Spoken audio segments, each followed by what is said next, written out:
All right, cool. Well, welcome. Thanks for having me, man. Of course, of course. So quick introduction of myself. My name's Cody Wise. I'm the host of this. Still figuring out the name, but we're just gonna roll with it. Yeah. As you know, but just for anybody else that may not, grew up in Kingwood, little town north of Houston. Um, the reason why I kind of wanted to start this is one, I fell in love with golf in 2003. Played other sports growing up, fell in love with the game. One of my close friends, one of my best friends, Chris, introduced me to the game and just dropped every other sport that I was playing. So, so many things that I've come to love about the sport. It's the competitiveness, it's being out in nature, it's the focus that it takes to like hit good shots and do that over a 4 or 5 hour round, the hours of practice, like just everything, right? Experiences with friends. It is such a beautiful game, but man, can it be ruthless too. Oh, it's ruthless. Um, so the reason why I decided to start this is really to talk about all things related to golf history. I'm fascinated with the game. I've started to do a lot more reading into various topics, players, eras, tournaments, all this stuff.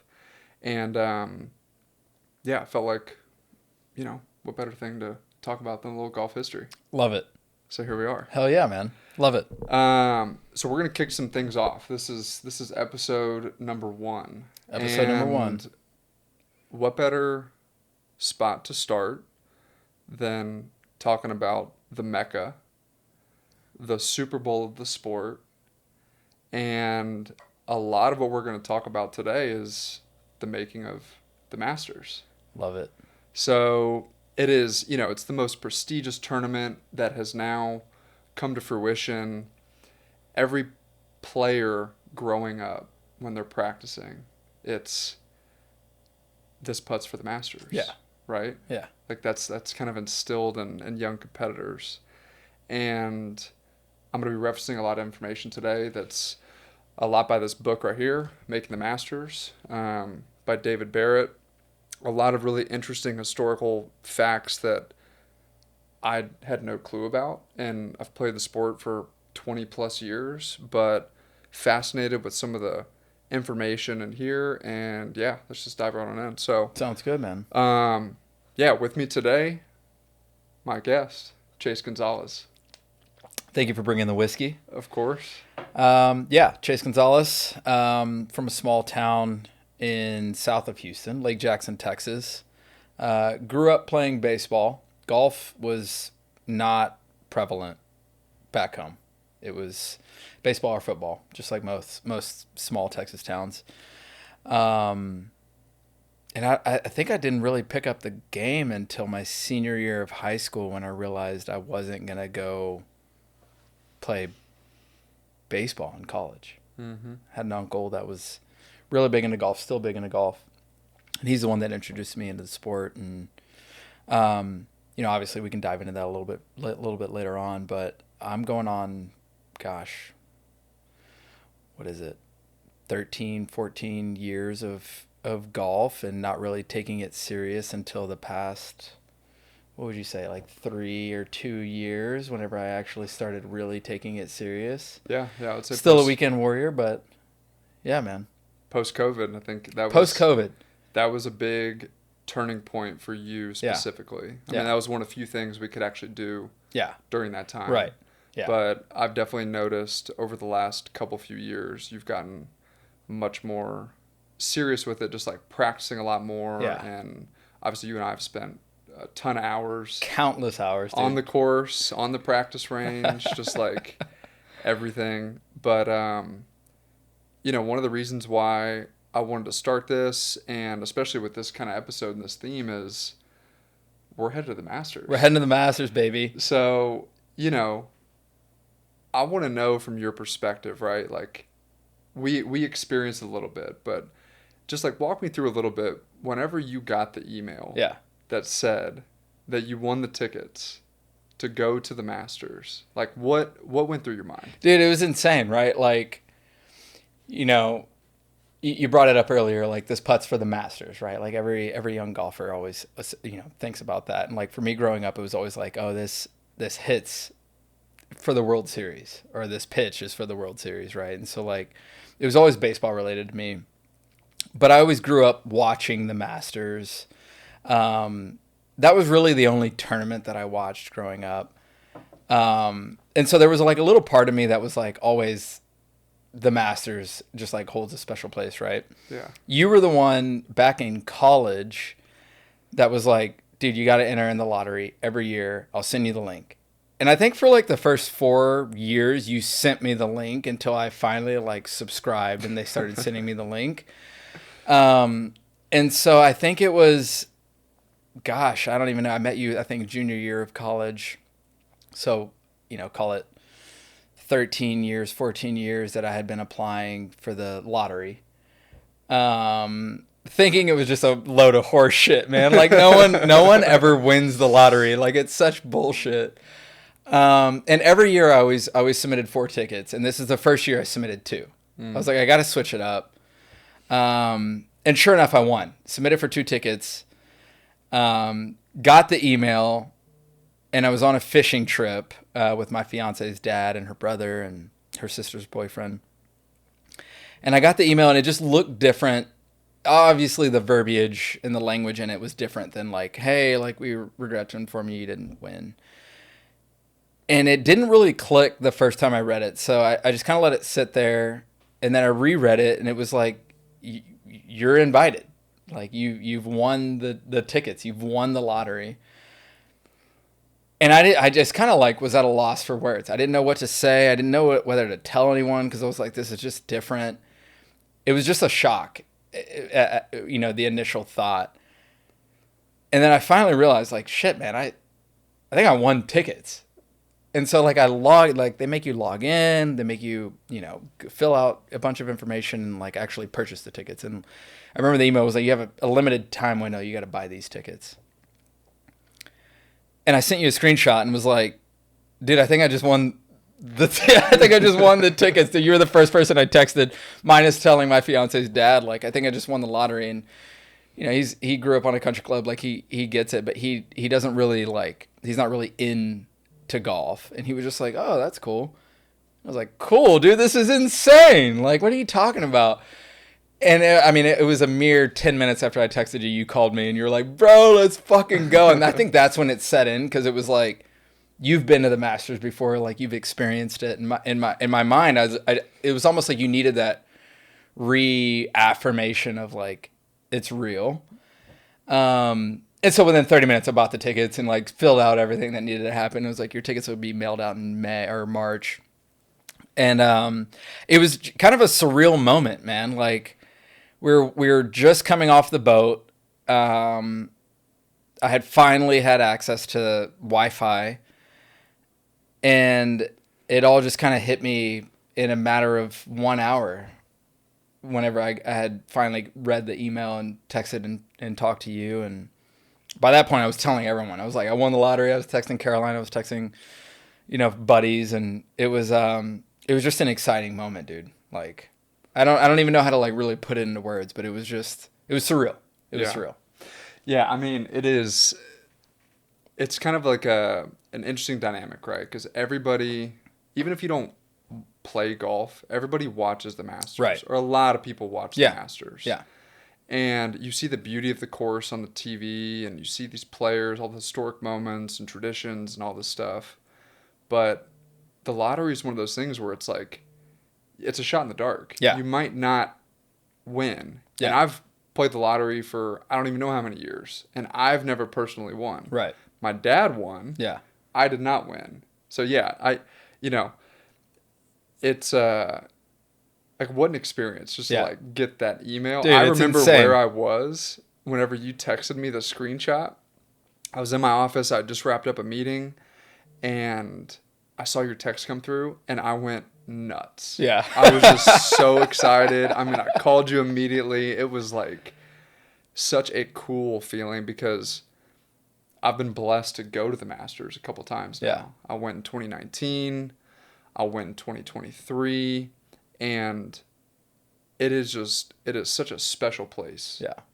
for all golfers. But like, it's a special place for me. Um, Being there on the property, experiencing everything, it's unlike anything that you're about to experience. And Yeah. like I'm so excited to see you like soak in Yeah. everything. Yeah. I'm still going to be in awe. I know I will, because in 2023 when I went for the second time, it's still like, okay, you know, like the gist of it. Right. You don't have these like expectations of what it might be or what it should be. Like you kind of know what you're getting into, but it's still just like the most beautiful Yeah. place. I Yeah. mean, Amen Corner to me is the most peaceful place I've ever been on earth, Yeah. to date. It's gonna be a hard one to top, Yeah. but yeah, man, I'm excited to talk a little bit more about it, and I'm curious, being your first time getting in and going on the grounds and being able to walk the course, like, what are your expectations? Dude, What are I'm you going hoping to get out of it? I'm going in with no expectations.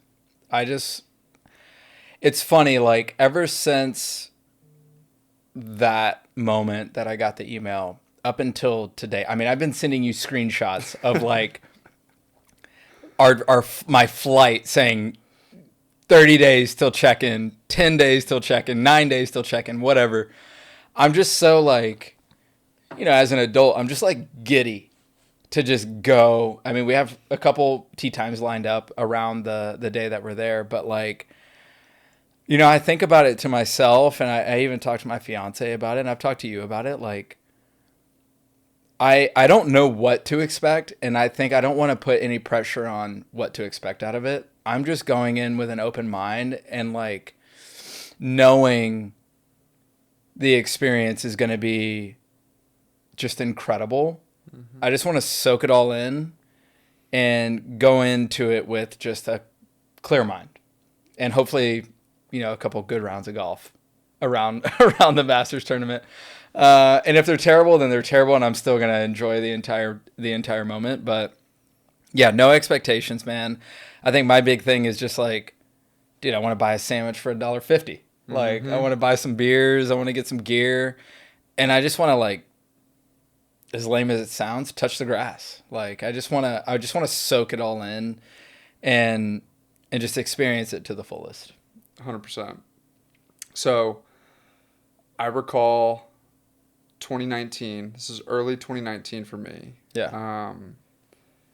One of my best friends, Chris Sewell, who Mm-hmm. he's the one who got me into the sport. Great golfer. Him and I have been playing for who knows how long. We've played competitively. We've got our friendly matches that we play, all these Yeah. things, right? But him and I got fed up at one point, and we were just like, you know what? We've played the lottery so many times. We're fed up with it. Let's just buy tickets. Bite the bullet, buy tickets. Yeah. So we decided to buy tickets for 2019.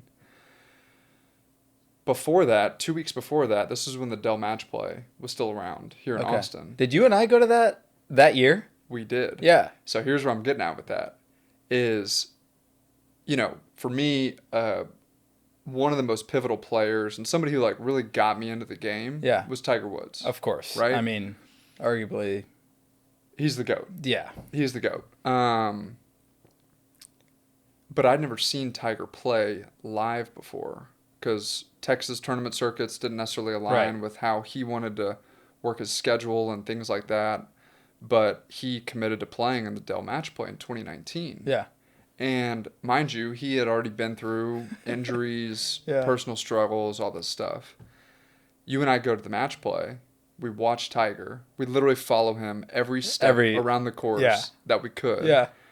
And I remember when Sewell and I went to the Masters for the first time 2 weeks later, we walked into the entrance, and it's this beautiful grand entrance, and we're soaking it in. You walk down this long, like cobblestone type path, and I remember, it's early in the morning. We got there at like 6:30, 7 o'clock, whatever time we got there, and we saw this crowd that was like really large, but it was early in the morning and it was all around like the chipping green. Because when Okay. you walk in, you kind of go by like the range and the practice area. And I was like, oh, that's interesting. Like, let's go see who everybody's Looking at. looking Or at, yeah. right? So we walk in, and sure enough, it's Tiger Yeah. hitting chips. Naturally. Of course. So, the interesting thing is, you know, before that, I guess going back to Dell Match Play, when we were following him, he was in an intense match. Yeah. And I think he was one down with a few to play, and he just made like a 30-foot par putt on the par three. It might have been like number 15 at ACC, whatever hole it was.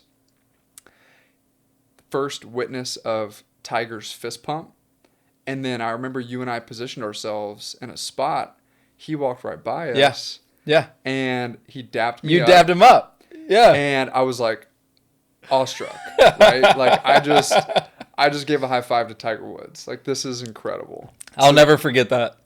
So then to fast forward, we go to the Masters first time and we see Tiger. That's the first player we see on the grounds. And I mean, 2019 speaks for itself. It was arguably one of the greatest majors that he has won. Yeah. Marked a significant comeback for him, Right. personally and professionally. And I mean, I remember on that Sunday, when he won, I was in tears. Yeah. It was an emotional moment. Dude. And it's crazy how all that stuff aligns, but it was such an incredible experience. I will never forget those moments. Yeah. And I'm excited because I think there's going to be more moments like that we stumble upon in the next couple weeks. So, yeah,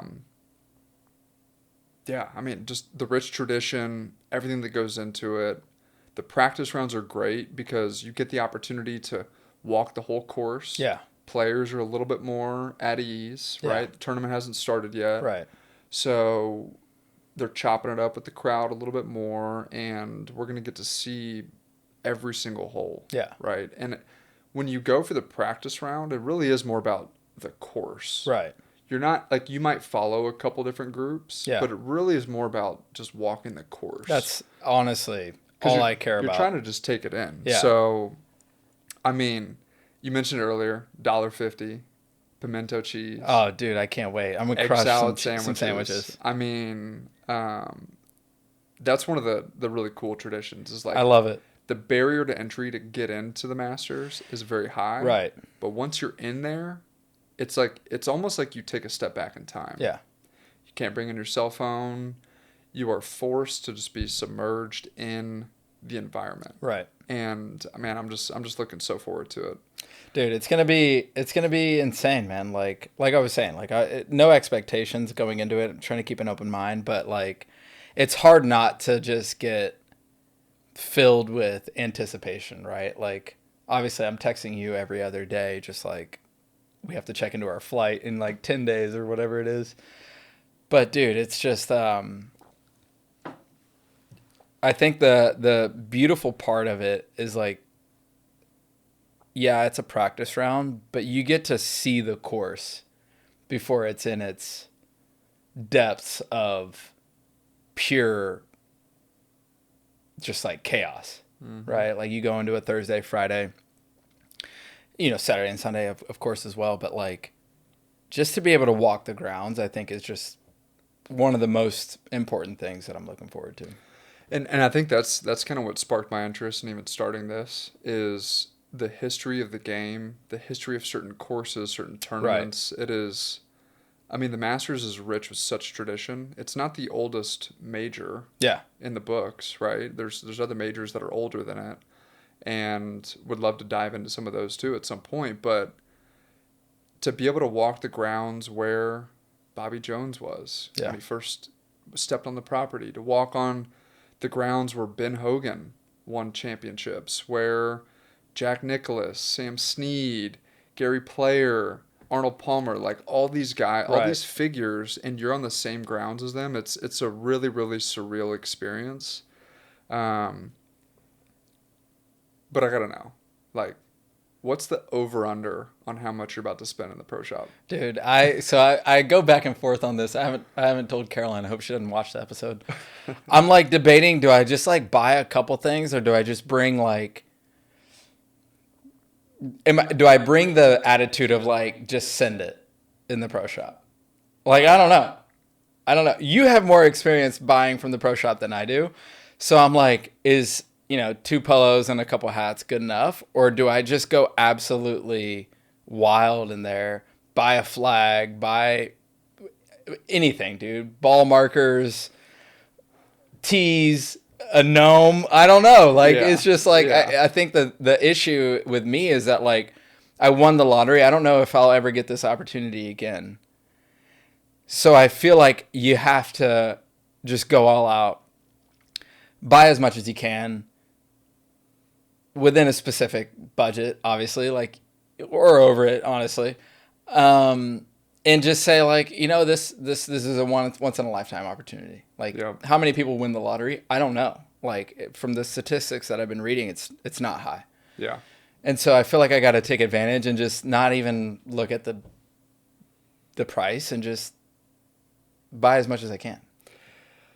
I'm going to go ahead and place the early bet. You're not just buying a couple polos No. and a couple hats. No, I tell myself I tell myself I am, but I don't know. There's so much to choose from. It is overwhelming. I told you months ago whenever you told me about this news, and I'm so fortunate that you are inviting me to come with you. It's a real honor to be able to do that. Again, like, I'm spoiled. It's the third time I'm going Yeah. in 6 years. That's sick. But the gnomes, glad you mentioned that. Yeah. Because this is a tradition, sort of like within the tradition that Yeah. I've come to learn about, is the elusive gnomes. There's only so many that they release each day. And it's something that, you look on eBay and like there's some collectors that have like every single gnome that's ever come out. Now, I would love to be at a position to get to that point, yeah. but I'm just trying to get my first gnome. Yeah. I might buy a gnome just because you told me how elusive they are. Like, I don't know where I'm going to put it, but I might have to just buy one. Yeah, yeah. Well, nonetheless, it's going to be sensory overload, Oh, yeah. but it's going to be such a memorable trip. I'm looking Yeah. forward to it a lot, man. I'm stoked, man. It's crazy because, like, I still remember this. Whenever you first told me to apply to the lottery, you were like, hey, if I ever win, I'll take you. And if you ever win, like, take me. And I was like, for sure, bro. Like, I'm never going to win. It's a lottery. Like, the odds they're probably insane. And I didn't know any better in college, right? Like, I didn't do any research, so I just applied. And then I finally won. I was like, well, I told Cody I'd have to take him if I ever won. So here we are, bro. Like, let's go run it down. Let's do it, man. And like you said, we're going to play a couple rounds of golf. I'm excited for those, man. We We're got gonna- some good courses. We got a couple good courses lined up. Again, going back to like rich history. Yeah. We're going to be playing Palmetto Golf Club. I didn't know the history about that course until you told me, and then I started doing some research. Second oldest course, right, in the U.S. Second oldest course behind in the US. Chicago, something. Sounds about right. Yeah, But yeah, it's going to be a great time. Yeah. That's another course. A lot of just like legendary players Right. have come through. yeah, Whenever they've been in Augusta, they go and play that course. So we're going to get a lot of rich history. Oh, yeah. And it's going to be a jam-packed few days that we're there. I but can't wait. It's going to be a blast. it's gonna be a blast, man. I Yeah. can't wait. Like I think about it every day, and I've been thinking about it every day since I got that email. It's I don't think I've ever looked forward to anything in my entire life than going to the Masters with you. Like it's wild. Like I'm engaged, planning a wedding, and I'm like middle of planning wedding, and I'm like, yeah, but I got the Masters coming up in like a couple months. Yeah. It's it's one of those things that could very well be like a once in a lifetime type deal that you Right. win the lottery. But yeah, if it's cool with you, let's dive into like how Yeah. this whole tournament came about, the course itself, and Yeah. everything else. Yeah, I think you have a lot of information. I'm excited to learn about. Yeah, man. So let's like kind of go back in time a little bit. Yeah. 1930s. A lot of stuff was happening during the U.S. at this time. Yeah. Right. You've got the Great Depression. We're right in the midst of that in the 1930s. Wall Street crash in 1929. You've got stuff like the Dust Bowl. You've got FDR that gets elected in 1932, and Prohibition was also still a thing during this time. Yeah. So kind of like keep that in the back of your mind as we talk through some of this stuff, Yeah. because this is a different era, right? This is not what we envision life to be right now, Right. but it's really cool to see how everything has evolved and some like key milestones and figures that really played an impact in this. So, starting it off, like, professional golf really wasn't that big of a thing at this point in time. 1920s largely was dominated by two players, Bobby Jones, Walter Hagen. Okay. Yeah. There was no real like formal professional tour. Yeah. There was a winter tour that a lot of club pros would save up money, members would stake them, and they'd go travel and they'd play California, Arizona, Texas, Florida, Carolinas, right? Like during the winter months, they would leave their clubs and they would go play in these tournaments. Yeah. But it wasn't something that guys could like earn a respectable wage doing. They were Right. doing it purely for the love of the game. Yeah. And so Bobby Jones, like to emphasize him real quick, because he's obviously a pivotal player in all of this. The Masters, Augusta National, it wouldn't be here without Right. Bobby Jones. So get this. So as I said, the guy dominated golf in the 1920s, right? He's an Atlanta, Georgia native. He entered into 31 different national championships. So U.S. Open, British Open, U.S. Amateur, British Amateur. He won 13 of them. Damn. When he played in the British Open, he entered 3 and won all 3. No way. This was crazy to me to learn. And again, Making the Masters, David Barrett, phenomenal book. I'm going to touch on a few key points, but like, you need to read this. Yeah. You can knock this out in the next week plus before we go. So he was a law student, and Okay. he was at Harvard. When he won his first major in 1923, the U.S. Open, he was still a law student. No way. Like, could you imagine No. being in the midst of law school and winning a major? But then, to top it off, he also won the 1927 British Open and U.S. Am while he was still a law student. And what Bobby Jones is largely known for is the Grand Slam. Yeah. Something that you might have heard about before.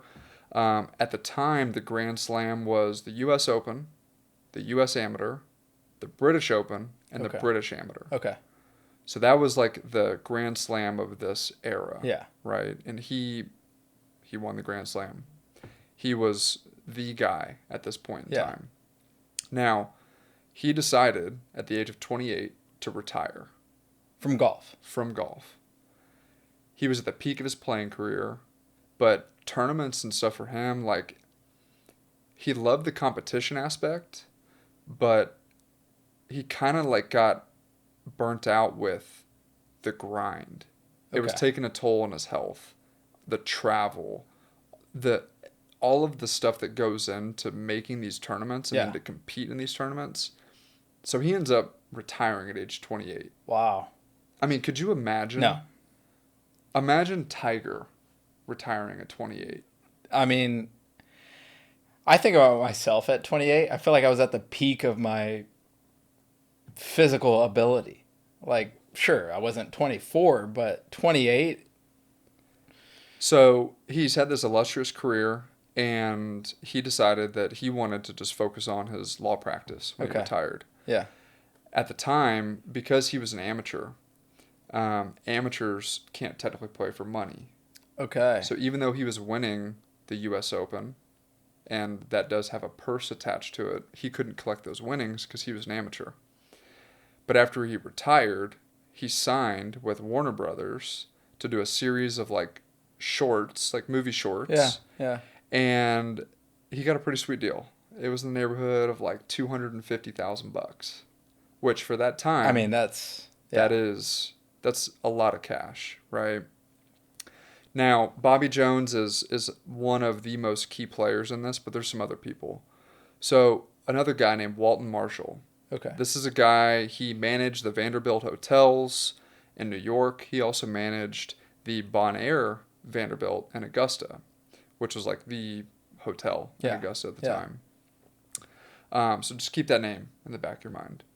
Clifford Roberts, who is the co-owner, co-founder with Bobby Jones Okay. for Augusta National, Yeah. Yeah. he's a guy that he actually grew up in the Midwest. He decided to leave the Midwest in 1918. He moved to New York. He had his sights set on becoming an investment banker. He wanted to get into the stock market, and he followed that dream. When he got there, he actually met Walton Marshall Okay. at a nearby country club, Knollwood, in New York. So Bobby Jones was familiar with Walton Marshall because him and his father, Bobby and his father, would stay at the Bon Air Okay. in Augusta Yeah. Yeah. because he lived in Atlanta. It was not too far away, but that's how they knew Walton. Walton was ultimately the one that was like the connector between Clifford Roberts and Bobby Okay. Jones. Yeah.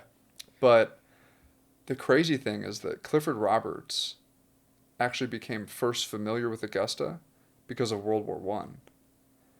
During World War One, Roberts actually did his training at Camp Hancock in Augusta, Which is in Augusta. Okay. which is in Augusta. Because remember, he was in New York at Yeah. the time. Yeah. So this was his first connection to Augusta, the city, all that it had to offer, right?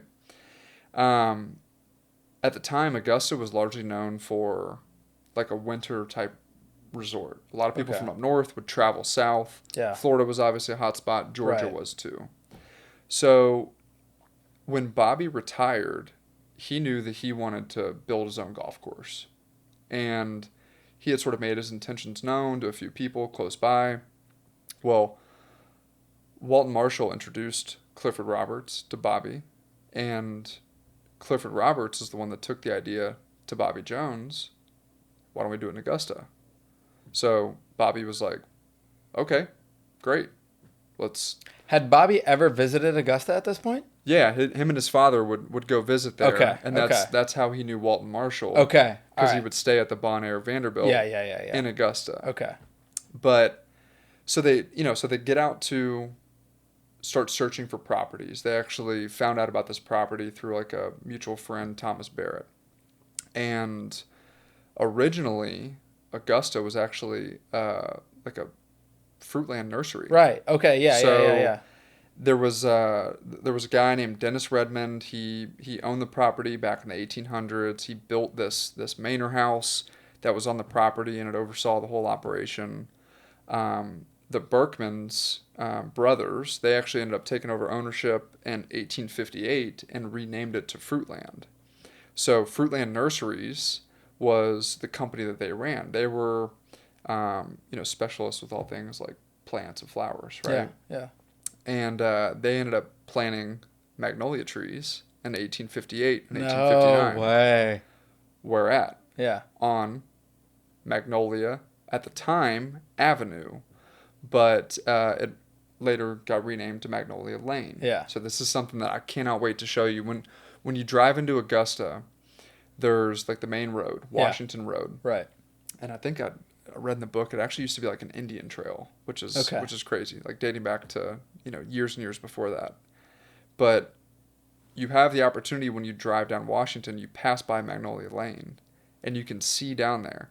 And it's something that anybody that's watched the Masters, I mean, that's on you've every seen commercial. you've seen the clips of them Yeah. driving in, right? It's like the most beautiful drive.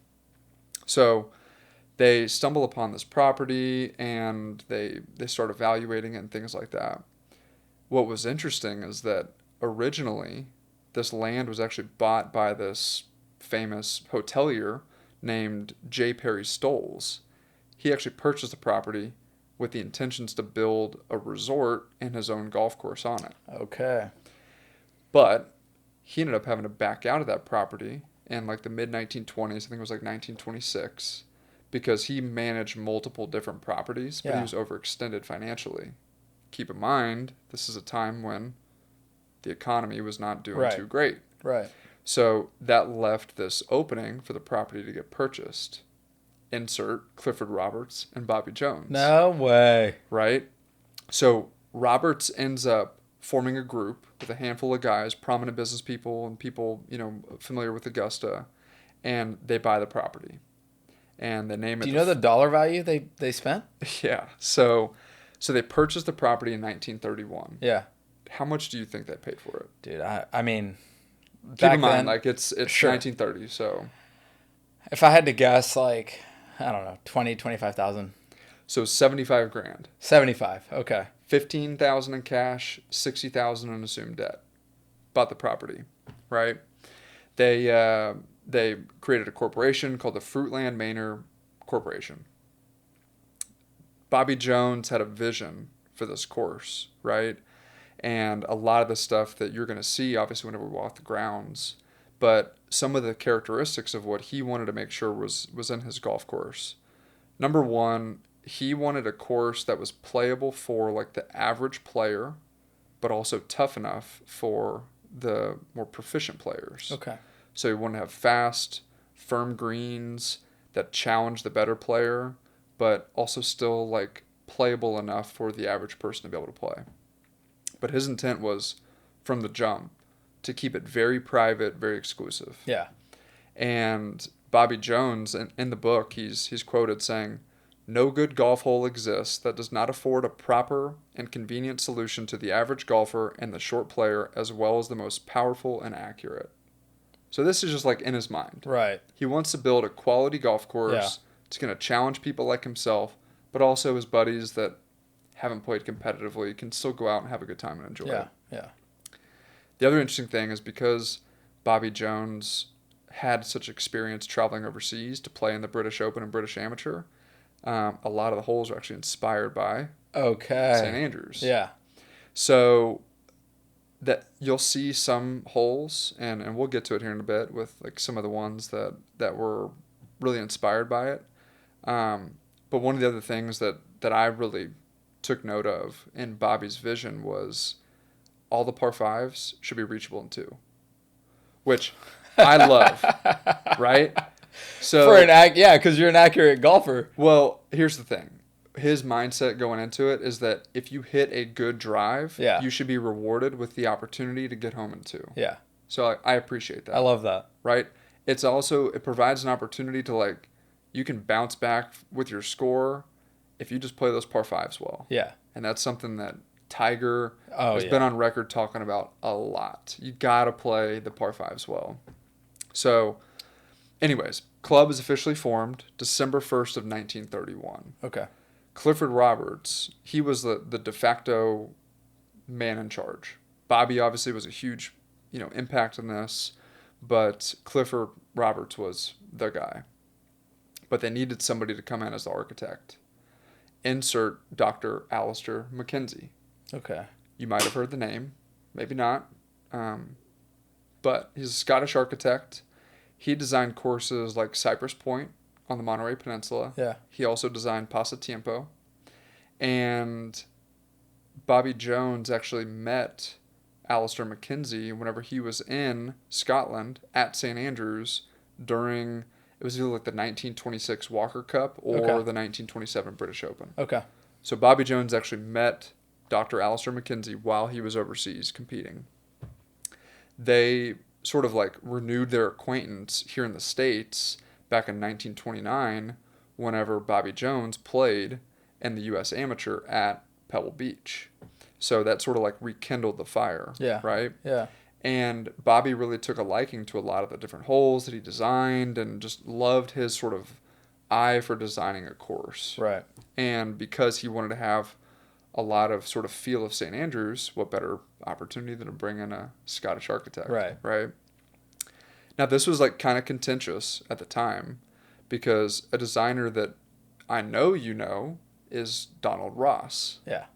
He was like the most prominent Right. golf course architect in the Southeast. Yeah. Largely known for Pinehurst No. 2. Right. Which you've played. I've had the fortunate pleasure of playing. I've not checked that off the bucket list yet, but I'm hoping to do that very soon.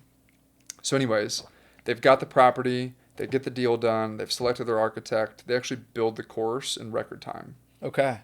So what was interesting too is the Berkman's brothers that I was talking about earlier. Yeah, The yeah, ones yeah. that were so proficient with plants and flowers and things like that. One of the brothers, Lewis, was actually responsible for deciding the names of the holes. No way. So Okay. each one of the holes would have some sort of flowering plant or tree somewhere located on the hole, and he was the one responsible for naming them. Yeah. So you've probably seen this, but if you haven't, when you go to the holes, each one is named something different. Right. Shout out, Lewis Berkman's for that. Record time construction. Club officially opened in December of 1932. Okay. So that's what?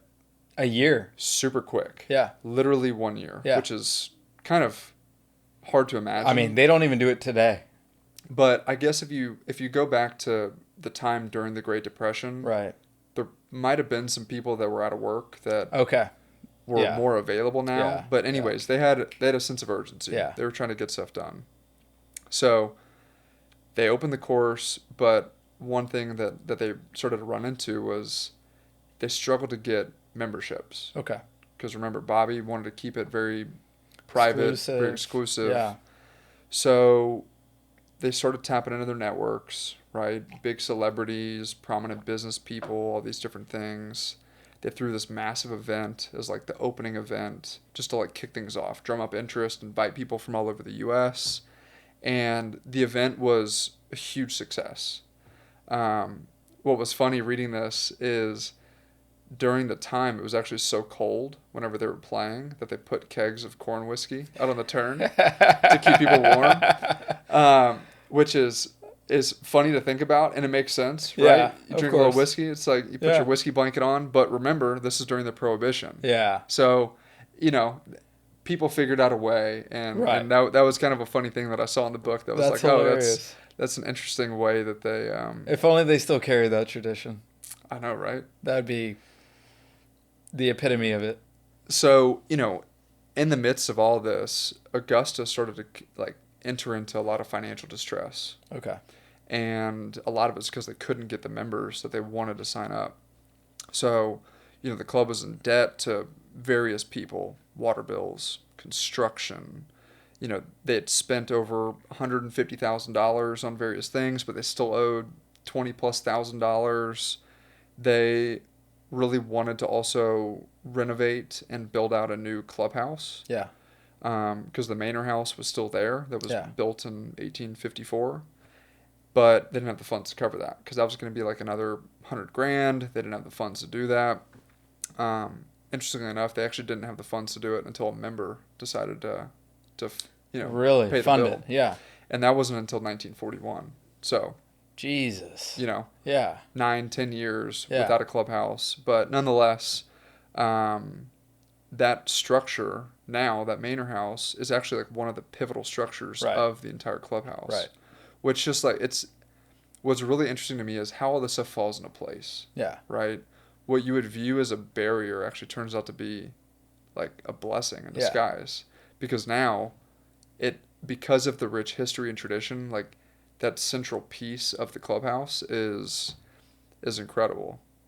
So fast forward a little bit, a guy named Prescott Bush, Okay. yeah, that Bush family, he was part of the USGA. At the time, again, they were trying to drum up interest. They'd built this course, and Prescott had engaged with Bobby and Clifford Roberts about potentially hosting a U.S. Open at Augusta Okay. for 1934.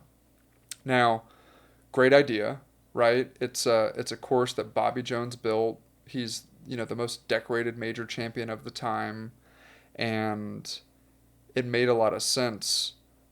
But ultimately, it didn't work out for a variety of reasons. One, the U.S. Open typically is held in June. They were looking to host it in Augusta in like March or April. Okay. So the problem with that is the U.S. Open has sectional qualifying, right? And because of places like up north and in the Midwest, it's still too cold Right. for those pros and other people Right. to go through sectionals.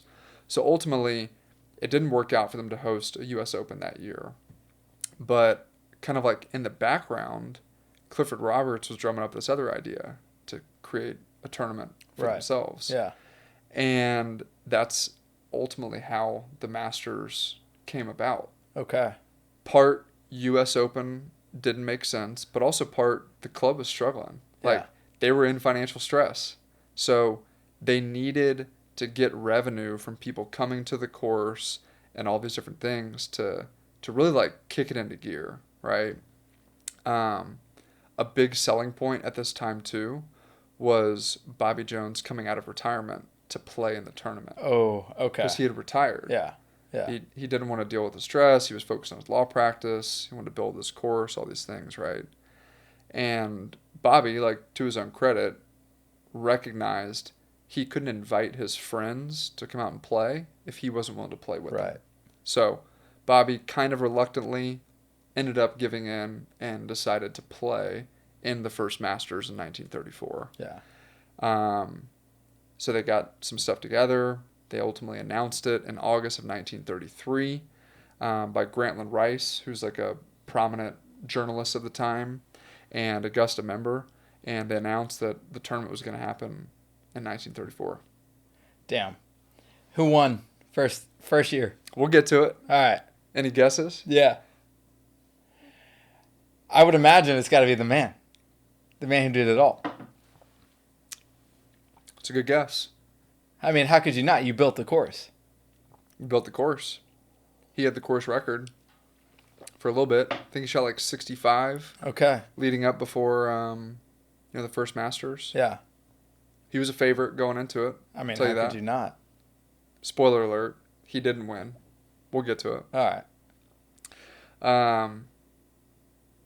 Yeah, any thoughts on that? Just like I think that's origin. just insane, right? Like that's like the ultimate like American story of just like finding a way to battle through the struggles to find success, right? Like it's with all of our favorite athletes, all of our businesses that we all look up to, right? In corporate America, it's like some of them wouldn't have made it if it wasn't for the struggle and finding a way to get out of it and being successful. So like I didn't know any of this.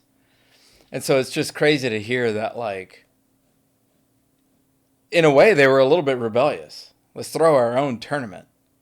Let's make it exclusive. Like let's find a way to make this happen without anyone knowing that like we're actually in serious cash flow problems. Mm-hmm.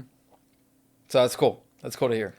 Yeah, I mean it kind of has some synergies with the game of golf too, right? Right. It's because like there's a lot of struggle, but that just makes it that much more beautiful whenever you can Right. hit the shot. Yeah. When you can shoot your personal best score. Like all those hours practicing, playing, just your dedication to it, it ultimately pays off.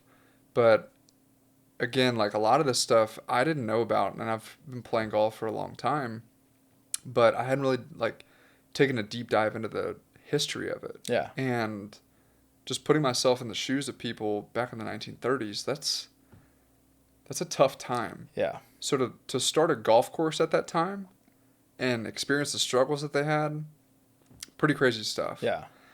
So let's switch gears a little bit. Okay. Let's now talk about that first Masters Yeah. in 1934. So the first Masters was really just like an experiment, Yeah. right? The city of Augusta actually had to help the Masters with like starting. Yeah. They gave them $10,000. Here you go. Use it for whatever you need to. A lot of it went to course construction, actually. Okay. And then they sort of had this pitch to the city that it's going to bring in all this tourism. It's going to be great for the city. All the businesses are going to thrive, right? Like drumming up Bobby Jones is coming out of retirement. This is going to be a huge success, all this stuff, right? So they end up, starting to get the pieces in place and lay the foundation for the tournament. For reference, full week passes at that time are going my for God. $5.50. Daily tickets, $2.20. Oh man, that's nasty. So, it's just like it's a different time. It's Right. it's hard to put that into perspective now. Of course. But tournament purse was $5,000. A lot of that I mean, was hey, back then that's a good chunk of money. but that's for the whole field, mind you. Oh, whole that's field. right. So we'll get to it here in a bit, but tournament purse was actually it stayed at $5,000 up until 1942, Wow. and Okay. most of the time the members are the ones that were actually cutting the checks Yeah. to pay the people So that that win was the money. 8 years of just stagnant 5K. Yep, 8 years, $5,000 total purse. So what was interesting about this time, since Bobby retired, players in the 1930s, they actually made a switch from hickory shafts in their clubs to steel shafts, which Okay. are common now, Right. right? Now we've got graphite shafts too, but that was a big technology change for Yeah. them back then. Players were shooting a lot better scores, even like breaking previous records of what had happened. And, there was all this buzz about Bobby's taken so much time away from competition that these other players that have still been playing and have this latest technology, they're gonna dominate him. Yeah. But still, the headlines were, "This is Bobby's tournament. He's a favorite among other people." So the first Masters had a total of 72 players. What was interesting about this was that Sunday was actually reserved for the final round. At the time, most tournaments back then, the final day was actually 36 holes. So a lot of tournaments would actually Oh, finish on wow. a Saturday, or Okay. I think some were like Wednesday or Thursday finishes too. Yeah. But they would stack it up where they would play 18, 18, and then they'd finish with 36 on the final day. Wow. The Masters was one of very few, if not just like a couple tournaments at the time that actually used Sunday as the final round. Yeah. So another thing that was really interesting is there was a little bit of turmoil between Bobby Jones and Clifford Roberts with what to name it. Bobby Jones wanted to name it the Augusta National Invitation Tournament. Clifford Roberts wanted to name it the Masters. Yeah. Bobby thought that was a little bit immodest, but what's interesting is Clifford Roberts actually leaked this to the press that it was called the Masters. So they started calling it the Masters across all these major, news Outlets. publications. Yeah. It took 5 years for Bobby to finally give in and say, "Okay, we'll call it the Masters." Yeah. 5 years, but this is now the second season, full season that Augusta's been open since it opened, right? Yeah. There were some pros that were doing the winter circuit that came to visit the course. Some notable people: Tommy Armour, Horton Smith, Joe Kirkwood, Craig Wood. Like these guys that they just finished up playing the North and South tournament, which was in Pinehurst. So they ventured down to Augusta, not too far of a drive, Yeah. and they wanted to go test out the course before the Masters was played, right? The other interesting thing about the first tournament was because Bobby always had this experience playing overseas, he wanted to have a strong international presence too, Okay. I was gonna ask. which you see that a lot now, Yeah. right? A lot of international presence, but that's been something that's sort of been in the fabric of the tournament since Okay. its inception. Yeah. Um, the other thing, this made me chuckle, is that 24 players of the field of 72, I think I said, right? Yeah. 24 of them did not record a single round under 76 for the whole tournament, Okay. which was not that good. Right. This is supposed to be a big tournament, Yeah. Bobby Jones tournament. Yeah, the course was like tough on the greens and stuff, but it was still very Playable. it was playable. Yeah. And it was young, right? A lot of the big pine trees you see today, they weren't mature Right. at that time. So I don't know why I got a chuckle out of that, but maybe it just kind of made me feel better about some of the scores that I shoot sometimes. It still doesn't make me feel better. But the other crazy thing is that they had chartered flights from Atlanta to Augusta for $15 round trip at this time of the 1934 Masters, because at the time Interstate 20 wasn't built out, so it was Yeah. more difficult to get to. Yeah. First Masters as well, the nines were actually originally reversed. So what we know now as the nines, it was actually reversed. Okay. Some guys heading into the tournament were like pre-tournament favorites. Bobby Jones, as we mentioned, another guy named Paul Runyon, who at the time was known as like one of the best putters that ever lived. there were some pre-tournament favorites that came in, some of the guys that visited previously. Runyon actually referred to another player, Horton Smith, as the best putter he'd ever seen. And this is the best putter saying this. Correct. So, Okay. huge props to him. Yeah. Horton Smith, clearly very proficient on the greens. And remember, part of Bobby's vision was to have firm and fast greens. Yeah. That's where he wanted to test players more Yeah. versus just The shots. can you hit it a long way? Yeah. Which still important, but not Right. as much. So I'm gonna skip through some stuff. Seriously, you need to read the book. I'm gonna order it for you and send it to your Dude, house so that way you can read it. I appreciate before it. we go. I'm so down. So they get through the first few rounds. Horton Smith in his final round was 1 over, and he had actually 3-putted the 15th for bogey. He was in a position where he actually needed to play the last 3 holes and 1 under to beat Craig Wood. Craig Wood was already in the clubhouse with the lead, but Horton Smith was still on the course with a chance to tie, force a playoff. Horton Smith ended up birdieing the 17th hole, which now is the 8th hole, par 5. He birdies that, and then he played 18 flawlessly, ended up sinking a putt from 3.5, 4 feet, and Horton Smith was the one that became the first Masters champion. Okay. Now, Horton Smith was a little bit unique for his time. A lot of the guys that were traveling and playing tournaments during this time period, they like to have fun. Yeah. They like to have a couple What kind of fun are we drinks with talking? the boys, Yeah. play cards. They were out on the road. They were enjoying themselves, right? As one does. As one does. But so Horton Smith, he's the first winner of the Masters. He's cut a check for $1,500. There was no green jacket ceremony back then. Okay. That didn't come until later. Actually, didn't start until 1949. Okay. Was when that tradition started. But think about this for reference. Scotty Scheffler won the Masters last year. Yeah. 2024. $3.4 million. Right. Horton Smith, first Masters champion. 15 hundo. 1,500. Just a casual 200,000+% increase on the earnings. That's just insane. That, I was taken aback by that. Yeah.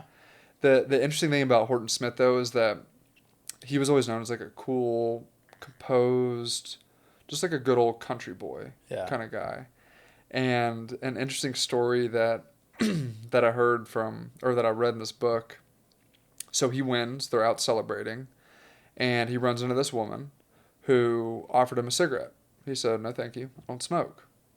She said, "Okay, how about a drink?" He said, "Thanks, but I don't drink." And she goes, "Okay, do you have any bad habits?" And he kind of laughed. And he's like, "Yeah, I'm short with too many putts." And this is a guy, again, known as one of the best putters at the time. Yeah.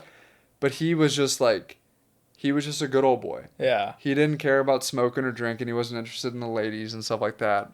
But just what I think now, what that is the epitome of is what a true kind of Masters champion looks like. Right. Right? There's so much respect and honor in it. Now the tradition is, it's been going on for so many years. But that was how things kicked off. That's how this tournament even started, 1934 to getting where we're at today. All right. Question for you. Where did Ben finish? Ben Hogan. Hogan didn't play in the 1934 Masters. I thought this was his tournament. You mean Bobby? Or Bobby Jones. Yeah. Sorry. Bobby, I think he finished, if I recall, he was tied for 12th or tied for 16th. Okay. Something like that. Yeah. He wasn't in the hunt. Okay. He hit the ball great, but kind of to his own detriment, a little bit ironic, is he had a tough time in the greens. He could not make a putt to save his life. Yeah. He missed a lot of short putts, which is interesting because he designed the course to be tough for players on the greens. But he hit the ball well, but he couldn't make putts. Okay. Yeah. So Bobby sounds like my life. Bobby did not he did not end up faring too well in his own tournament. Wow. But, we just talked about the first Masters, right? They popped the cherry, they're in it. Now going into the second Masters, This is when, okay, there's been a little bit of hype. Some news publications have picked it up. People are becoming more aware of it. After the first Masters, they did receive some negative press. On what? The quality of players. Okay. So remember I mentioned how many people Right. didn't shoot better than 76 Right. in a single round. So Right. they ended up revising sort of like the requirements for the invitation. Yeah. And heading into the second Masters, they decided to switch the nines. There was some logic behind it that, it makes more sense mainly because number 10, as we know now, but it was number 1 originally. Right. The original green was actually at the bottom of the hill. So during like colder days, it would actually like frost and it didn't drain very well. Okay. So like early morning play, Yeah. it would kind of get like chopped up. Okay. So they decided to switch the nines, which Is how we see it today, right? how we see it today. Okay. Which is crazy because now that you see how the Masters has progressed, the back nine on Sunday is always like, that's when everybody's keyed in. Yeah. Right? So much has changed. The final 9 holes of the Masters on Sunday. Like that's what we live for. Yeah. So heading to this tournament, we have a new sort of list of some pre-tournament favorites. Some other guys that we've already talked about. Henry Picard, Ray Mangrum, Craig Wood, Paul Runyon, Gene Sarazen, Horton Smith, previous winner, right? So Gene Sarazen, in practice rounds, he was on fire. Yeah. He was playing really well at this point. And I should probably mention too that at this point now in 1935, this is when like playing professional golf started to kind of become more accessible from like a livable wage perspective. So this was kind of like the emergence of being able to make a livelihood playing golf. Yeah. So Gene Sarazen comes in, shoots 65, 72, 67, 67 in the practice rounds. So he's on fire, and Yeah. he was already on a string of wins leading into this. So he was cooking. One thing that was interesting about the second tournament was they printed pin sheets, Okay. which is kind of a novel idea Right. at the time, which is crazy thing about now because you see pros playing pro tournaments and they've got their yardage books, they got Yeah. their pin sheets. Yeah, It's yeah, like data galore, Right. right? But back then it was a lot of just kind of like Guess. feel it out Yeah. and take a swing, hope for the Right. best. So Gene Sarazen, he was a guy who very confident, rightfully so. He was a great player. Kind of came across as cocky, but he knew he was good, and he sort of like exuded that energy, right?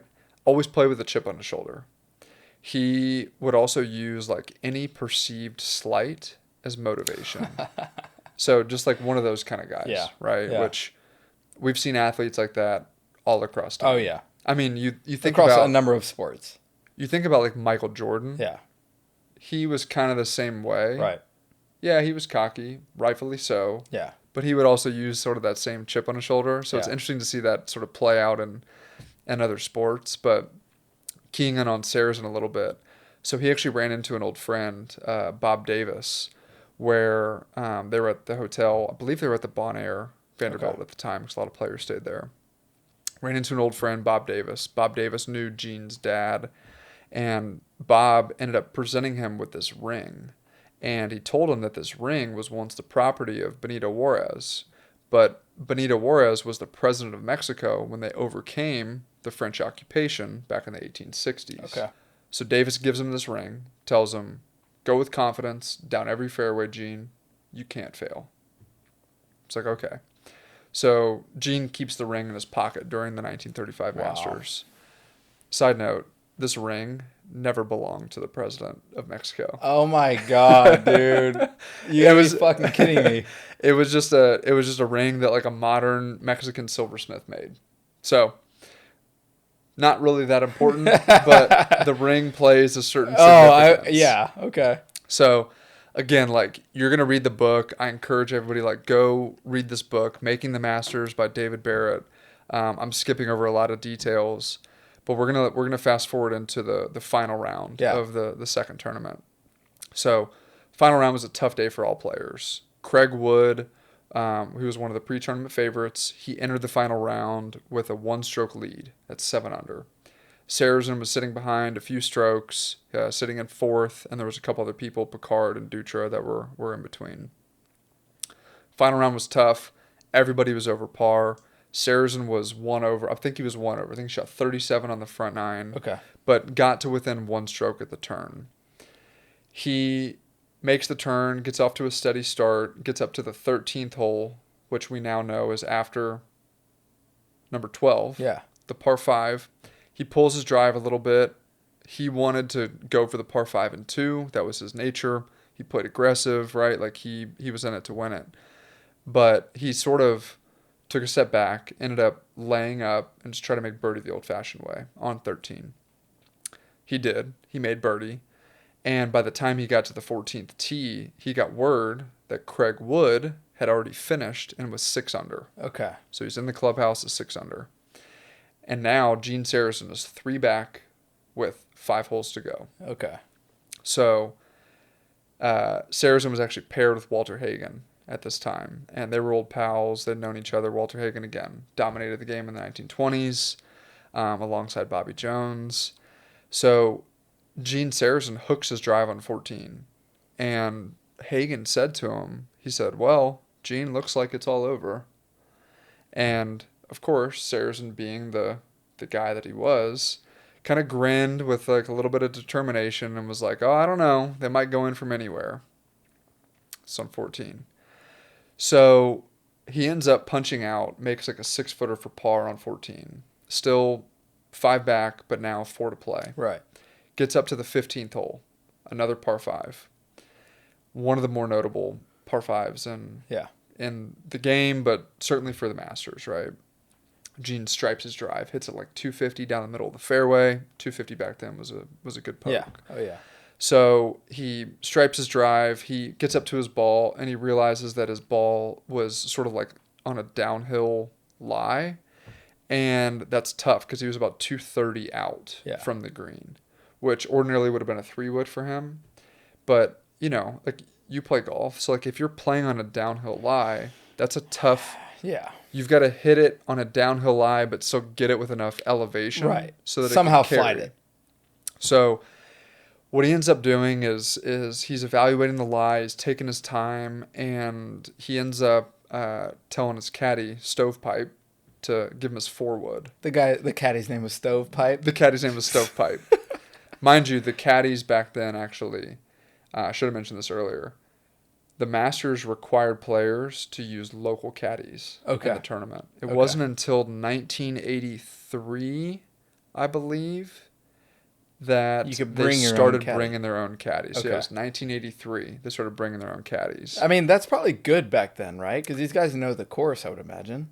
Yeah, I think it was just like one of those, again, like kind of traditions. Okay. And if you look at a lot of highlights of Masters tournaments from before, when you see a lot of these notable wins, you'll see the local caddies that are there. Yeah. So it kind of like became part of the fabric of the tournament itself. So anyways, he tells his caddy, Stovepipe, he's like, give me the 4-wood. So he took his time looking at the shot, evaluating everything. He takes the ring out of his pocket that Bob Davis gave to him, rubbed it on Stovepipe's head for good luck. And he set up to the shot. He closed his club face just slightly because he needed the loft to get the ball up, but he still needed a closed club face to get enough distance to carry because he was clubbing down, right? The dude ends up hitting arguably the best shot in the history of golf. Holes out from 230 for double eagle. Holes out? Holes out. Makes it 2 on a par 5. Mind you, he was down 3 going into this hole. Yeah. He just tied it up with one swing. So everybody's going crazy. Craig Wood is in the clubhouse. People are already congratulating him. Like, hey, great tournament. Yeah. They knew that Gene was still on the course, but it was a tough run to still make up those It would have been a shots. tough comeback, yeah. So they hear this stuff coming over, and they were like signaling back and forth to people at the clubhouse. And they said, Gene just made a 2 on 15. And they were like, repeat, like, surely that didn't happen. Like, did he really make a double eagle? Sure enough, he did. We'll step it off and like we'll sort of like get in this moment whenever we go visit there too. So he literally ties the tournament with a single swing of the golf club. Ends up steady on through 16, 17. Has a chance to win the tournament on 18. Yeah. Has a 30-footer downhill putt, pretty slick, to win, or 2-putt for a playoff. He ends up putting it down, leaves it about 4 feet short, and comes up straight away, taps it in, and ties Craig Wood in the clubhouse, forces a playoff. Now, playoffs back then were 36 holes. Yeah. So this wasn't sudden death like what we see now. Right. 36-hole playoffs. So now you've got a match between Craig Wood and Gene Sarazen the next day. So like, just imagine you're Craig Wood. You just played a great round of golf. You had the lead going into the final round. Right. It was a tough day. You shot one over. You're in the clubhouse though. You've got a 3-shot lead. This guy's got 4 holes to play. You feel like pretty good. Yeah. Then he holes out for double eagle, and now he's forcing a playoff. So like, what a gut punch. Yeah. Number one, as a competitor, Right. you go from this high thinking you might have won the tournament to now back to reality. So here we are, Craig Wood versus Gene Sarazen. Could not be more opposite. Could not be more opposite. Craig Wood, tall, muscular. Gene Sarazen, short, stocky. Wood, very friendly, man of the people. Sarazen, combative. Right. Chip on his shoulder. So they commenced the 36-hole playoff the next day. Both of them shot even on the front 9. So both played pretty steady. The back 9 starts for the first 18, and Gene just goes on a tear. And Craig Wood is starting to fall off a little bit. Picks up 4 strokes in the first 4 holes. Okay. Dude never looks back from there. So he leads by 4 strokes now after the first 18 holes. And they head into the second 18. Gene is just, he's in the zone. Yeah. It's his tournament. Craig Wood, mentally he's got to be shot, right? Like he went from this massive roller coaster of emotions, thinking he just won the Masters, to now he's in a playoff and now he's 4 strokes behind. Yeah. And he ends up losing. So Sarazen wins by 5 strokes to claim the second Masters title. Wow. Now, side note, Craig Wood, great player of the time. He does get a little bit of reconciliation, you could say. He would later win, but it wasn't until 1941. Wow. So he had to wait 6 more years. Yeah. He was the runner-up in the previous year's Masters too. So again, like, think about that from his perspective. Like, you got runner-up in the first Masters tournament, and then now you've got a guy that made a double eagle on 15. Yeah. And you just lose in a 36-hole playoff. Yeah. So he's, I'm sure that was very disappointing. Gene wins. This is a massive hit, like, nationally, right? The press, the crowd, the Masters is on the map. Right. Right? Like, this shot, just the whole tournament. 2 months after, though, the club was still facing some really tough Still. Okay. financial hardship. Yeah. So the tournaments were relatively successful, but they didn't bring in the members that they needed. So Clifford Roberts ends up writing a letter to the city of Augusta telling them that they wouldn't be able to hold the tournament the next year if the city doesn't help them. I should have mentioned this earlier. The city, the first tournament gave them 10 grand. The second tournament only gave them 7,500. Okay. So they actually reduced the amount that they Right. gave them.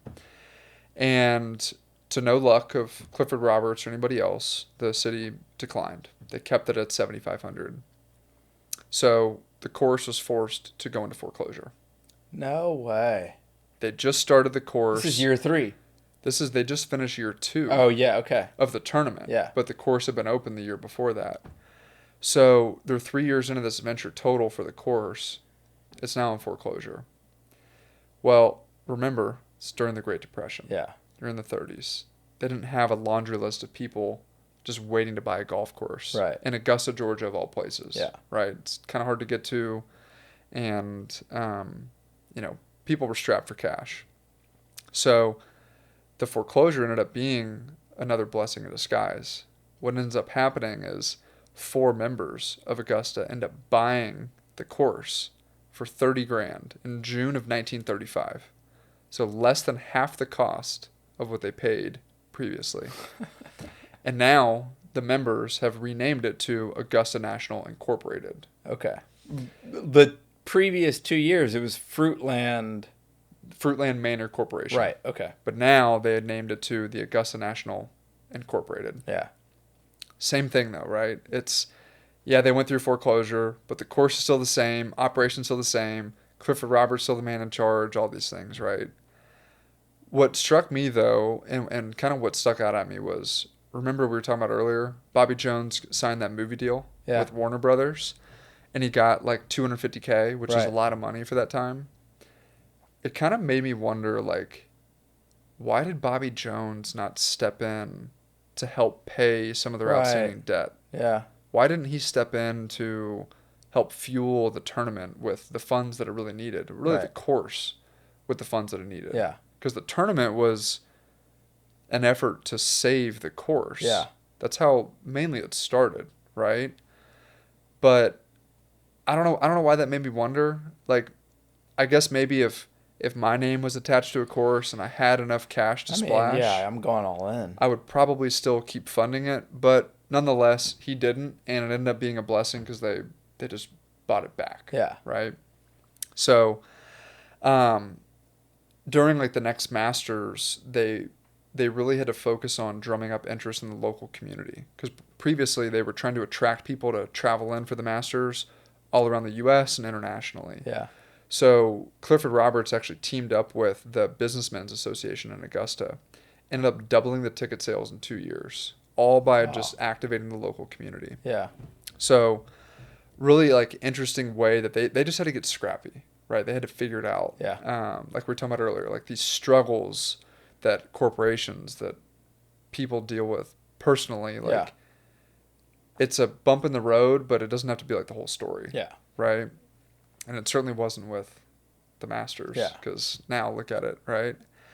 So, that really like concluded the second tournament of the Masters, and it really started to skyrocket the game from there, largely because of Gene's shot, the relationship of Bobby Jones in the tournament. The Masters was still in its infancy, so it wasn't a major, but people did start to refer to it as a major starting in like 1936 or so. But not like widely accepted, but like a lot of players and other like journalists and stuff would refer to it as a major. So, just fascinating stuff that I've come to learn about this tournament, looking at like where it's evolved today, and just to like reflect on a couple of these key points. Right. Like the Fruitlands Manor site was only available because that hotelier of the time, Stoles, he had to abandon the course a few years earlier because of his own financial hardship. Yeah. Now, makes you wonder, would Bobby Jones have still built a course? Probably. Yeah. Would they have faced the same financial stress? Probably. This is still in the Great Depression. Right. Would they have still like come up with the resourcefulness and the idea, Clifford Roberts mainly, to start the Masters? Yeah. I don't know.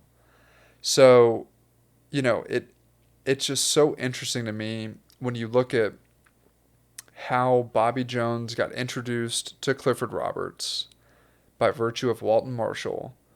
Walton Marshall knew Clifford Roberts only because he decided to move from the Midwest to go up to New York to be an investment banker. Dude, the story is insane. He joined this country club, Knollwood, right? He could have joined, I'm sure, other places, but he joined Knollwood, met Marshall, and then like all these acquaintances started to like tie in together. It's really crazy to think about their very humble beginnings. Yeah.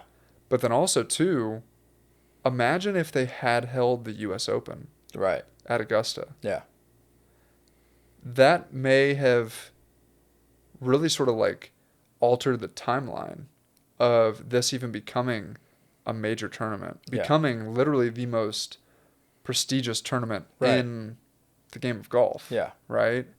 So I don't know. It's crazy to like think back on these like major events that happened. Yeah. The only reason why Clifford Roberts was even familiar with the city of Augusta was because of World War One. It's just insane, dude. So like it makes you wonder, right? Like obviously World War One, not a good thing, but if you look at some silver lining in that, because of World War One, Clifford Roberts was stationed in Augusta. Right. That's how this all started to, kind of snowball into what we see now. So Yeah. like knowing like now a little bit more of like some of the history and stuff, like where does that put your mind with looking at heading to the I Masters? mean, it's just it kind of enlightens you into a different perspective, right? Like you only know the Masters for the tournament and the highlights of what you grew up watching, right? But like I don't think I ever put any thought into the origins of what I'm going to. And so it puts you into a mindset or a perspective of like this could not what we're going to could very easily not be around. Very easily. And so it's just it's unique to see and unique to hear um, the story of not only its beginnings but its possibility of not ever coming to fruition, right? And so, no, I'm looking forward to reading the book, man. I'm glad that like you're bringing these points up, making the Masters. I definitely got to read that over the next week before we head out. There's so much stuff that I did not touch on. Obviously, we've only got so much time to talk Right. about it. You're gonna learn so much about it, and it's eye opening, Yeah. right? Because you look at, again, just like such humble beginnings, the way it all came to fruition. Because Bobby Jones retired at age 28, that then gave him the opportunity to Right. go out and start his own club, right? He wanted to build his own course, insert people like Dr. Alistair McKenzie, who he Yeah. met through, these various channels. It's and then you're like, does the Masters become what it is without Gene Sarazen Right. making a double eagle Yeah. on 15? I mean, it makes you think. I mean, I don't know. Probably not. Like, We'll never know. yeah. Thankfully for us, it did happen. Yeah. So now we can sort of like enjoy Yeah. the historical significance of all these different things, but And the Manor House is still there, standing. we're gonna see it. Yeah. So we'll go by. There's an area where you can take pictures out front. Yeah. You'll see it. We'll take our pictures and all that stuff. But that really was the catalyst in a lot of ways to putting golf on the map and making it more of a livable profession Yeah. that guys could go and do, Yeah. right? Molding and sort of evolving from the winter tour to now getting into a spot where, professionals now, they make a lot of money. Right. That's been a contentious topic as of late with Live and the PGA Tour, but that aside, like these guys that play well, they get paid healthily, as they should. Yeah. But it's crazy now to reflect on some of this stuff and look at the transition of like what the Masters has become today. Yeah.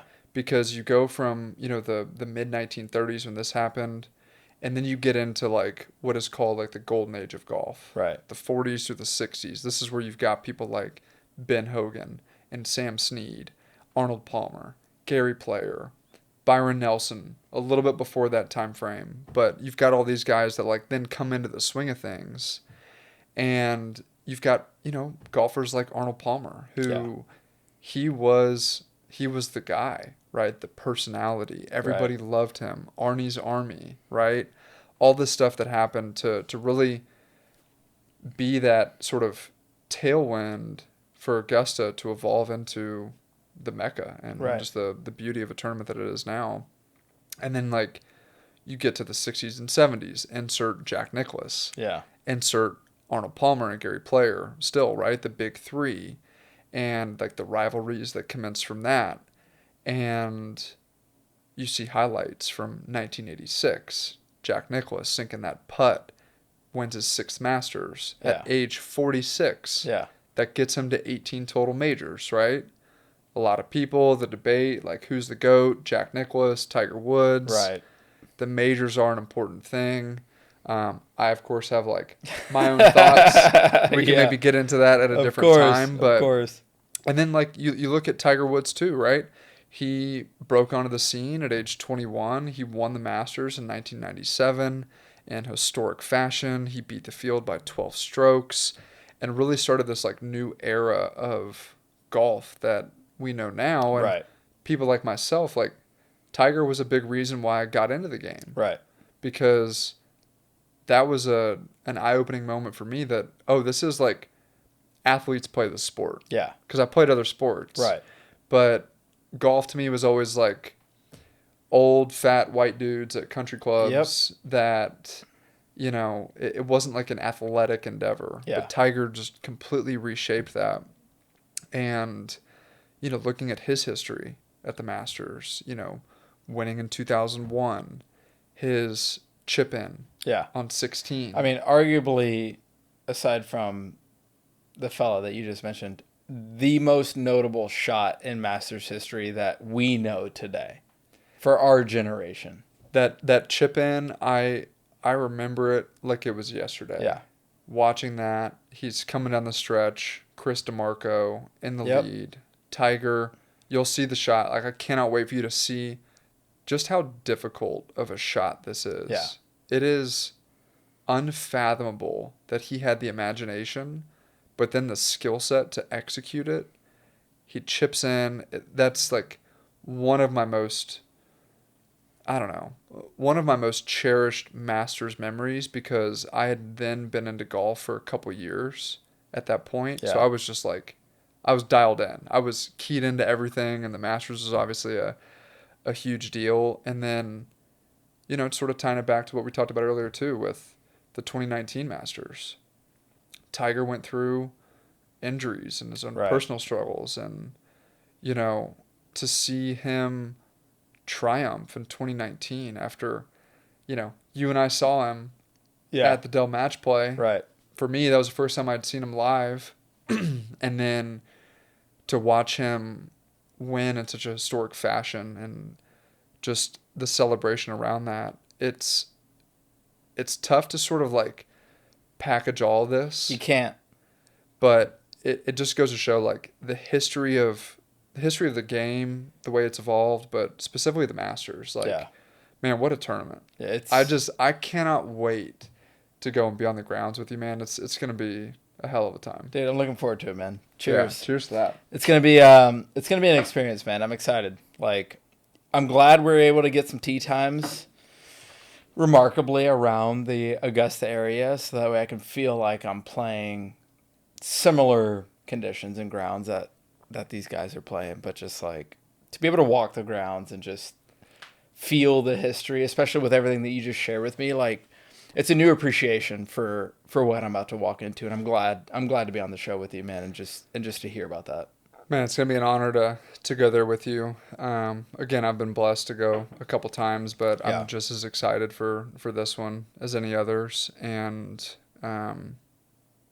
especially knowing what I know now after reading a couple books on this and just learning like even more of the history of how it became. It Yeah. it, it puts things into perspective, which is always good. Yeah. So, yeah, man. Any other final thoughts? You excited? You I'm ready? stoked, man. I'm stoked. I'm actually glad that we are doing a practice round so that way I can actually follow along the people that I want to watch, like on TV, as opposed to just having to keep up with them on the ground. So it'll be exciting, man. I'm stoked. It'll be fun. New appreciation for the course and the tournament in general. We're gonna have a good time, dude. I can't And let's wait. go low on the courses that we're playing. It's gonna be a blast, man. We're gonna enjoy every second of it. It's gonna be a jam-packed few days. Excited to get back in here and do a download after the Yeah. fact too. So, man, thank you so much for joining me today. It's been a great time just chatting with you and just getting a chance to even learn more about how you came into the game. Like I didn't even know that your uncle was the one that introduced you to the game. So, if you like what you guys have heard today, if you enjoyed this, subscribe, share, do whatever people do if you like that sort of thing, whatever you feel like doing. But yeah, until next time. Until next time. Before we sign off, I'm sure everyone's wondering, who do you got winning?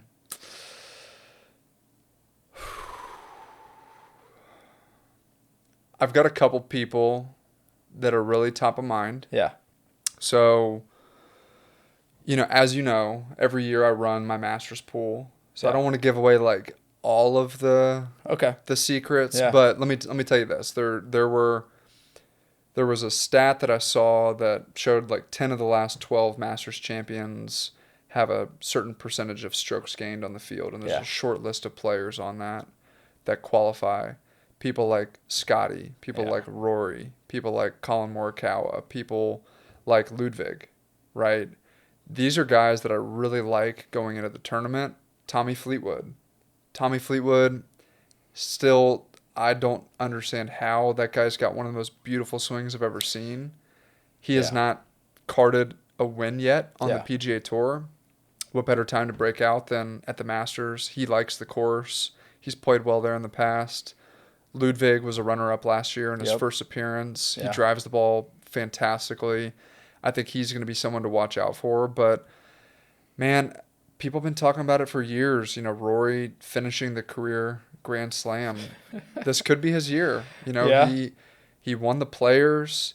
His swing is looking great. Yeah. His aura about him looks just like different. It's kind of Yeah. refreshed. So, I think it's going to be a mix of really solid players. Inevitably, though, on Sunday, it's going to come down to the back nine. Yeah. Whoever can execute the right shots, and, you're going to have to. Whoever wins it is going to win it on the back nine on Sunday. That's my prediction. All right. So, based on what you said, you're going for Rory. I'm pulling for Rory selfishly because If you were to put the money on it, are you pulling for Rory to complete the Grand Slam? I think this is Rory's year. Okay. I think this is Rory's It's a year. statement. I think there's a lot of other guys in the pack again. Morikawa, Ludwig, Tommy Fleetwood. You can't ever rule out Scotty Scheffler. You can't rule him out. The way this guy plays golf is unbelievable. But one of the things I love about the Masters too is that there's always going to be somebody that we're not talking about right now Yeah. that comes out of left field. Yeah. So there's going to be changes in the leaderboard. People are going to get out to a steady start, maybe barely make the cut, but then they're going to be in contention on the weekend. Right. So that's what's so beautiful about this tournament is that you don't win it on Thursday or Friday. No. So what about you? Predictions? What do Dude, you think? it's hard not to go for the local native of Scotty, right? Like, we're in Austin, Texas. He was a UT player. I feel like Scotty is the guy that everyone's gunning for. He's had not the most ideal year. But if I were to put my money on it, dude, like Morikawa is having a great year so far. I love your take on Ludwig. Great swing. Runner-up last year, like you mentioned. My thing with Rory is he just can't pull it off at the Masters. He hasn't. And so it's hard to, even though he's had a great year so far, it's hard to put the money on him. But if I had to put any money on anybody, I feel like Morikawa's time to shine is right now. Yeah. Like the dude's striking it well. He's playing well this year. But I wouldn't be surprised with Ludwig's performance last year if he shakes it out. Yeah. Yeah, I mean, you bring up a good point. Morikawa, I mean, one of the best iron players in the game Yeah. right now. What I see from Rory and why I'm really leaning into him too is like as he's gotten older, he's been able to really mature as a player. Yeah. And I think that now more than ever, he'll be able to approach the tournament with this level of maturity and experience that you can't win the tournament on Thursday or Friday. Right. So he needs to just get into the flow state Yeah. of how he gets in the third and fourth rounds of tournaments where he just frees it up and plays. But, he had some close calls last year. Barely lost the U.S. Open. Right. That was tough to watch. It was tough. I'm I'm rooting for him to get some redemption. But then, like, you still have some live guys that are playing good golf I mean, too. dude, Like yeah. Bryson, say what you want about Bryson, I but mean, yeah. he hits the ball a long way. He's accurate. He plays well in tough You conditions. also can't strike out Joaquin Neiman, dude. He's another guy you got to keep on an eye out. I mean, Cam Smith, he's Yeah. a fantastic putter. Um, what's also really cool about the Masters is you've got like, because the course isn't as long as some of the others, Yeah. it allows some older players to be in the Yeah. mix. We've seen Phil be in the mix before. Yeah. Obviously, Tiger back in 2019 being in the mix as an older professional. So it's going to be interesting to see that sort of combination of guys on the leaderboard. But I know one thing, like we're in for a treat. And, you know, speaking of treats, we talked about the concessions a little bit earlier. I have not personally eaten it yet at the Peach Masters. cobbler? The Georgia peach ice cream Dog, sandwich. I might order that I before think I I order a think sandwich. this year I'm gonna have to do it. I'm not really like the biggest peach fan, Yeah. but when in Rome, you gotta This is your year, man. you gotta take advantage of it. So I'm gonna dive in head man, I'm first. so excited for you to just be on Amen Corner. That is truly like the most peaceful place that I've visited on earth. Yeah. It's the tranquility, the environment, everything about it. Like, And the viewpoints from there have got to be. it's unbelievable. Yeah. I mean, I remember the first time that me and Chris Sewell went back in 2019. It's April's kind of touchy weather-wise. Right. Rain is a thing during Yeah. that time. And I remember whenever we went, it was overcast the whole day. There was chances of rain. And we walked the course. We got out to Amen Corner. And it was an unreal moment, almost like a spiritual moment, that as soon as we got to Amen Corner, I kid you not, the clouds parted, sun You can't came even out, make this up, dude. and it was like the most beautiful couple hours that we just sat there and watched groups come through and smoked a cigar Yeah. and just like took it in. Just like what a beautiful landscape, Yeah. just the tradition, everything about it. I also love the fact that they don't allow you to bring your cell phones in. Right. Because Yeah. you're forced to be present. Yeah. And I think in today's world, it's good to like sign off of stuff Yeah. and like get off the radar. Yeah. And that's another thing I'm really looking forward to is like we're gonna be able to spend some really quality time. We're gonna play golf. We're gonna go out to the tournament. It's gonna be a great time. I'm really looking forward to it, man. I am too, man. Cheers, brother. Yeah, cheers, bro. Let's go low. Let's have a good time, man. Let's do it. Thanks for having me on. Of course, anytime.